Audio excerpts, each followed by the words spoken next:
Bonjour à tous les amis. Alors une petite vidéo aujourd'hui, le sujet ça va être bien le petit débrief que j'ai fait, que je vais faire du stage de bâton Tembo, spécifiquement technique pour la défense. Et donc, eh bien, qu'est-ce que j'ai pensé de ce stage? Qu'est-ce que je pense que ça va m'apporter, les points positifs, les points négatifs. Bon, enfin, je vais vous détailler ça assez rapidement. Alors, ça se passait à Tours, c'était le Sancho Dojo qui organisait ça. Et puis, eh bien, le monsieur Jean-Luc Rompion, qui était, eh bien, l'instructeur de ce stage.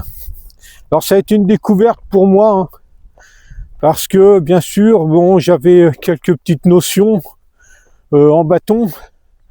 Néanmoins, quand on a un monsieur qui a consacré, il a 65 ans, qui a consacré sa vie à ce genre de pratique obligatoirement, eh bien, l'approche technique n'est pas du tout la même. Et puis moi, eh bien, je me suis rendu compte que j'étais vraiment au minima de compétences techniques sur le bâton. Donc ça a été extrêmement enrichissant pour moi, extrêmement enrichissant. Ce monsieur, eh bien, va passer la main pour des raisons de santé diverses. Il a 65 ans, donc son successeur était présent aussi. Donc c'était son dernier stage à l'extérieur. Donc ça a été aussi un moment émouvant en fin de stage. Alors les 4 heures pour ma part ont passé très vite. Ça a été très dense en termes de contenu, très dense en termes de contenu, ce qui fait bien que il y a beaucoup de travail à faire derrière pour travailler toutes ces techniques. Alors ce que je trouve un petit peu dommage, c'est qu'il n'y a pas de support après ça. Moi, je suis dans une zone où ce genre de travail n'existe pas. Donc, c'est vrai qu'il n'y a pas de support pour retravailler les techniques apprises, pour se remémorer les points de détail. Et ça, c'est un petit peu embêtant.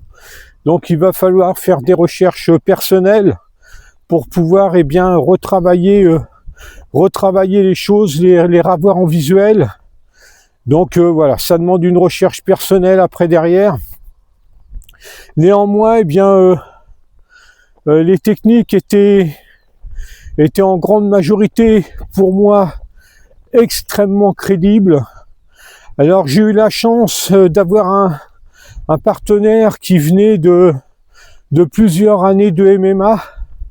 Donc, on a pu travailler en mettant le maximum de réalisme, c'est-à-dire en poussant les techniques jusqu'au ressenti de la douleur, eh bien, ce qui permet de savoir si vous êtes bien placé ou pas, si ce que vous faites est efficace, si votre bâton est bien placé lors des techniques.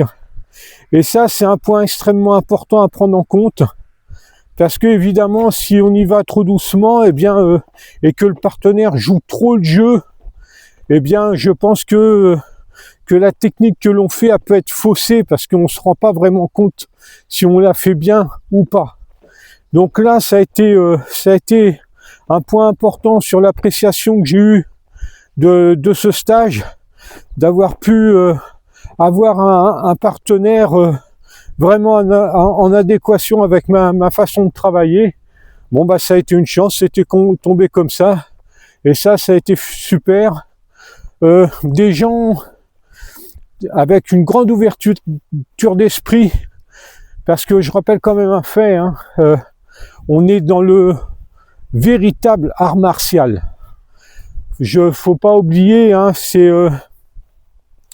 c'est un monsieur qui m'avait rappelé ça, comme quoi Bernard Bordas, comme quoi qui est très connu, hein, bon bref, comme quoi, eh bien, il n'y a pas d'art martial sans armes. Là, c'est le cas. Donc, ça a été vraiment intéressant dans l'esprit. Et puis dans la qualité technique transmise, obligatoirement quand vous avez une personne qui a cette expérience-là, eh bien il y a de grandes chances d'avoir une grande qualité technique. Alors qu'est-ce que je peux reprocher dans tout ça? Eh bien, moi qui ai un esprit critique, bah là, je vais pas vous faire plaisir, mais j'ai pas grand-chose. Bah pas vous faire plaisir, ça dépend ce que vous attendez, mais j'ai pas grand-chose à redire. Vraiment pas grand-chose à redire. Si je veux être pointilleux, eh bien c'est dans les techniques sur ce qu'on voit partout, hein, dans les techniques sur les points arrêtés, sur les frappes arrêtées. Voilà, il y en a eu quelques-unes de proposées, mais ça a été vraiment pris en travail technique, donc ça, moi, ça me pose pas de problème. Par contre, j'ai découvert réellement l'efficacité de certaines techniques au corps à corps avec le bâton, et c'est d'une douleur extrême. C'est extrêmement douloureux, c'est extrêmement efficace. Et moi qui suis habitué à tester les choses et qui n'a pas peur quand même de ressentir les choses pour voir si réellement ça fonctionne, là c'est impossible de résister, ça fait extrêmement mal, c'est extrêmement douloureux, et si je vous le dis, vous pouvez me croire.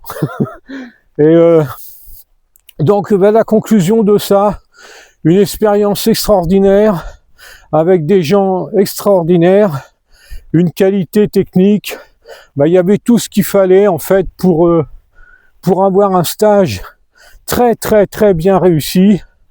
En plus, eh bien, cette remise de certificat, c'est toujours gratifiant, faut pas se mentir, mais bon, ça reflète en rien ma capacité personnelle à reproduire ces techniques de manière précise. C'est juste le début de cette expérience, et après, eh bien, soit de la développer pour en faire quelque chose, pour faire vivre ça, ou pas. Mais dans ce cas-là, eh bien, ça restera qu'un bout de papier parmi tant d'autres. Donc, je pense que l'intérêt, eh bien, c'est aussi de consacrer un petit peu de temps à cette méthode, et puis qui est très intéressante parce que, je le répète, hein, c'est une méthode qui est déclinée pour la défense de rue. En plus, cette personne-là, c'est un ancien gendarme, donc il connaît dans quel cadre utiliser. Donc ça aussi, ça a été très intéressant. Et puis, il a rappelé que la matraque était interdite, mais qu'avoir un bâton dans sa voiture, c'est pas obligatoirement un problème. Donc voilà pour ce petit retour de stage. Si vous connaissez cette pratique, n'hésitez pas à en parler, à dire ce que vous en pensez. Et puis, bien, je vous dis à bientôt pour une nouvelle vidéo. J'avais pas de critique à faire, que voulez-vous, je vais pas me forcer. Allez, bye les amis, à la prochaine.